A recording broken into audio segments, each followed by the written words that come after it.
Woo! Ladies and gentlemen, today I will be giving you all of my Europa League round of 16 predictions. 4 out of 8 correct in the last playoff round. Definitely could have gone more right, but I went for some, I guess, ambitious takes. Some of the craziest fixtures, though, in my opinion, were Karabakh versus Braga and Sparta Praha versus Galatasaray. Karabakh versus Braga finishing 6-5 on aggregate, and Sparta Praha with that massive comeback in the second leg, beating Galatasaray 4-1. And on aggregate, it finished 6-4. We'll see how each of the teams progress, because now we'll be seeing the first place teams of each Europa League group back in the competition, as I'll be facing one of the teams that did well in that playoff round. Surprisingly, there's quite a few rematches from the group stage as well, so we'll get into everything. But before we do, make sure you drop another like, subscribe if you're new, and let's get into it, starting off already with the group stage rematch, Sporting versus Atalanta. Atalanta ended up topping this group undefeated, but it was by no means easy for them. Head-to-head against Sporting, they picked up a 1-1 draw and then a 2-1 victory. Their win was also away in Lisbon. So right now you might argue that Atalanta are the favorites, but by no means is this easy to call. Sporting are obviously in a better position domestically, but you can argue that the Serie A has a lot more competition. Atalanta still are currently in 6th. It's not bad. Regardless, there's so many players to talk about on both sides, but the main man on Sporting is obviously Gyökeres. The Swedish striker is actually one of the most informed players in Europe right now. He already has 32 goals so far this season for Sporting since he has signed for them. Meanwhile, it's admirable to see De Ketelaere revive his form, as many consider him to be an AC Milan flop, and as soon as he joined Atalanta instead, he's been pulling his worth once again. Although Atalanta have been in some seriously impressive form, actually their last 2 matches resulted in losses. One of them being a 4-0 annihilation from Inter Milan, who are arguably one of the best teams in Europe right now, and then this weekend against Bologna. Before that though, they were 10 matches unbeaten. I think this can really go either way. Both of these sides are obviously extremely familiar with one another at this point, and the fact that they are familiar with one another, I have the feeling that Sporting can take advantage of those star players to shine in this match. They're looking confident, especially also just beating Benfica recently in the Portuguese league. This is going to be very close, of course, but I think they have what it takes to get their revenge.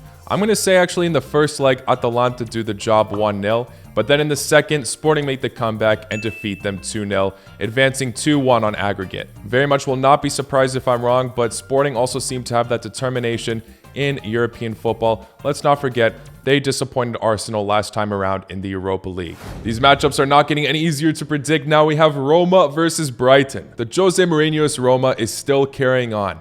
With De Rossi in charge, they're still scoring loads of goals. They also just played in that playoff round against Feyenoord, a side they always come up against and they always seem to take advantage of, winning on penalties and then carrying on their form in the Serie A. Brighton have been telling a fantastic tale in their first season in European football. They topped that difficult group with Marseille, Ajax, and AEK. Their form, though, has very much been back and forth. They go some matches scoring loads of goals, like defeating Sheffield United 5-0, and then also beat Crystal Palace 4-1. But prior to all of that, they lost to Luton 4-0. And recently, they got knocked out of the FA Cup to Wolves, and following that, their last match finished in a 3-0 defeat to Fulham. De Zerbi is doing a fantastic job, without a doubt, exceeding expectations for this club massively. And the recruitment in this club, finding these young talents, is also something else. But now they're really going to be put up to the test against Roma, who are currently sitting at 5th place in the Serie A, and although are sometimes prone to leaking goals, their form is still staying intact. Dybala has been in great form, scoring a hat-trick recently. Lukaku might find a way to mess this up for his team, but I also think he has what it takes. He obviously also has experience against other Premier League clubs. I do think that Roma have what it takes to defeat Brighton. It's not going to be easy. Brighton are unpredictable at the moment, but just based off of their inconsistent form, demolishing teams and then going to being destroyed straight after, I do think that Roma have what it takes to lock them down. I'll say in the first leg it finishes in a 1-1 draw, but then Roma in the second leg get an away win, finishing 1-0, advancing to the quarterfinals. Moving on to Sparta Praha versus Liverpool. Like I mentioned earlier, Sparta Praha with that massive comeback against Galatasaray. They were ruled out quite massively, as many people were having high expectations for Galatasaray in European football. With all of those signings, this side had been impressive regardless. They're first in their domestic league. They finished second in their Europa League group, 1 point behind Rangers, but also 1 point in front of Real Betis. But they are coming up against what many consider to be the absolute favorites of this competition. Liverpool are currently first in the Premier League. They've been playing unbelievably despite having loads of injuries as well.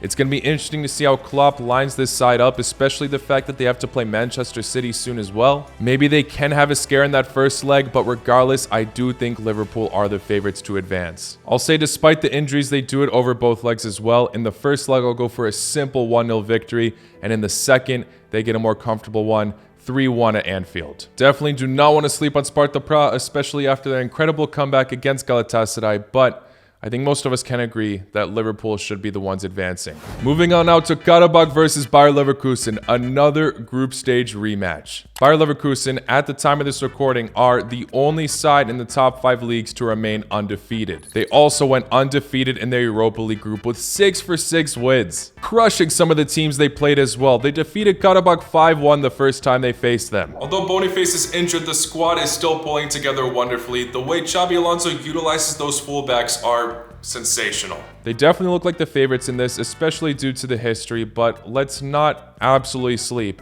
on Karabakh. Like I mentioned, they had a 6-5 aggregate scoreline against Braga, where in that first leg they scored 4 goals against them away. It was a beautiful story for sure, and maybe they can catch this informed Bayer Leverkusen off, but the fact that they haven't lost a match yet this season in the Bundesliga, in the Europa League, there's no way it's safe to say that an upset's going to happen here. First leg, I'm going for 2-1 Bayer Leverkusen. In the second, I'll say they demolish them 4-0. Best of luck to Karabakh, though. Moving on now to AC Milan versus Slavia Prague.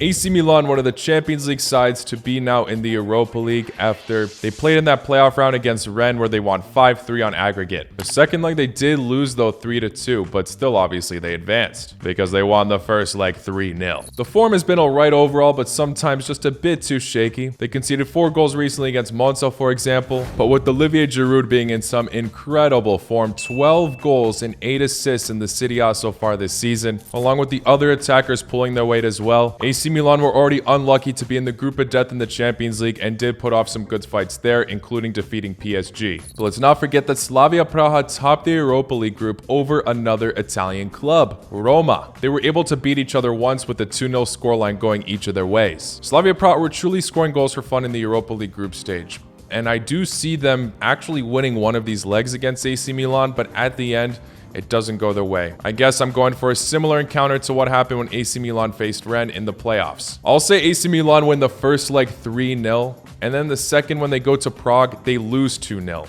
So 3-2 on aggregate, AC Milan advance, but not in the most convincing fashion. Moving on to our final rematch of fixtures in the group stage, West Ham versus Freiburg. West Ham were able to win both matches home and away against them with a 2-1 victory away and a 2-0 victory at home. That being said, though, West Ham's form recently has been shocking. They're scoring the goals once again and have picked themselves back up in their last 2 matches. But 3 consecutive defeats in the Premier League without scoring a single goal and conceding loads. 3-0 to Manchester United, 6-0 to Arsenal, and 2-0 to Nottingham. A huge reason why their form has returned, though, is because they have recently gained once again some of their best players like Kudus and Paqueta. Freiburg are an interesting team, and on their day, they do score quite a bit of goals. They did disappoint Bayern Munich recently with the 2-2 draw and defeated Lens in the playoff round with all the goals scored in the second leg, 3-2. Sometimes they also do concede a lot, so they have been extremely inconsistent this year, but they are a side that are capable of surprising. Regardless, though, based on the history in the group stage and West Ham's recent improvements with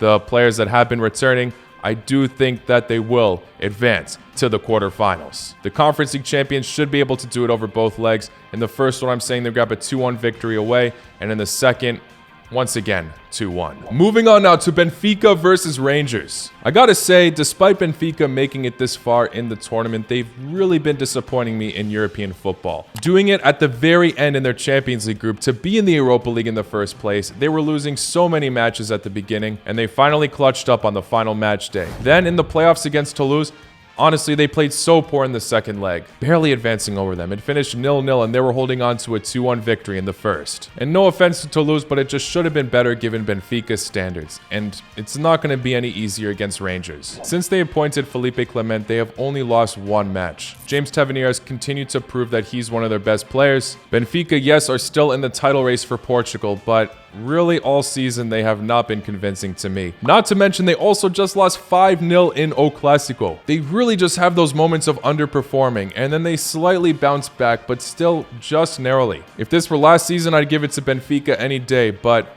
Right now, Rangers are looking like the much more convincing team. Maybe Di Maria can be that player to clutch up for them and just get that 1 or 2 goals to make the difference, but I'm saying that Rangers pull through. 0-0 in the first leg, and then Rangers get a 2-0 victory at the Ibrox. Of course, could easily be wrong on this one. Definitely not confident on this pick, but that's just my choice for now. And then finally, the last match we're looking at, Marseille versus Villarreal. Very interesting matchup, as let's not forget that the manager of Villarreal was manager of Marseille earlier on in the season. There have been quite a few poor performances. They're currently 11th in La Liga. Recently, they've been halted with some draws, but also have had some matches where there have been loads of goals going their way. They beat Barcelona, for example, 5-3 back in January. Then after a few draws, they've defeated Real Sociedad 3-1 and then Granada 5-1. Marseille throughout the season have been underwhelming as well. 7th place in the French league despite getting a lot of great signings. But recently, despite that 1-0 defeat to Brest, things have been looking up for them, scoring 3 goals against Shakhtar, then 4 in their next match, and 5 over the weekend.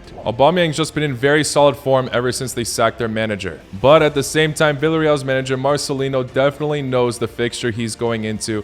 Maybe he can tactically break them down. I'm torn about this one. I think it's a flip of a coin, but I'm going to say for the first leg, Marseille do grab a 2-1 victory. And then in the second, Villarreal grab a 2-0 comeback. So yeah, I have Villarreal advancing. We'll see though. Well, there you have it, guys. Those are all of my Europa League predictions. As always, let me know your thoughts in the comments below. Thank you all for making it to the end. I will see you all very, very soon. Take care. La con noite.